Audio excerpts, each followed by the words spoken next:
অনেকবার গিয়েছি। তো যেখানে গিয়ে আমরা যেটা ফিল করলাম যে কলকাতায় না করে যদি বাংলাদেশে এই ফেয়ারটা হয় তাহলে আমাদের সারা বাংলাদেশের ক্যাবল অপারেটর এখানে আসতে পারছে, কারণ অনেকেই কলকাতায় যেতে পারে না।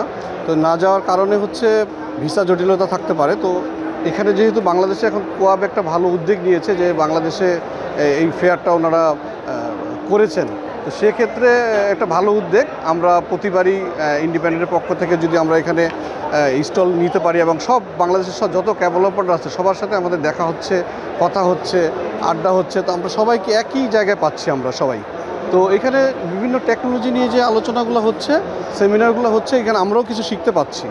তো এটা একটা ইস্যু। আর একটা হলো আমি ক্যাবল অপারেটর কোয়াপকে একটু বলতে চাই যে বাংলাদেশের যে সিচুয়েশন, যে মানে আমরা যদি দেখি রাস্তাঘাটের যে পিলারের অবস্থা, সেখানে যে ক্যাবলগুলো দেখা যায় যে পিলারের মধ্যে ডেড ক্যাবল যেগুলো, সেগুলো যদি অপসারণের জন্য যদি একটা ওনারা ব্যবস্থা করতেন বা মিনিস্ট্রিকে বলতেন, এটা আরও ভালো হতো।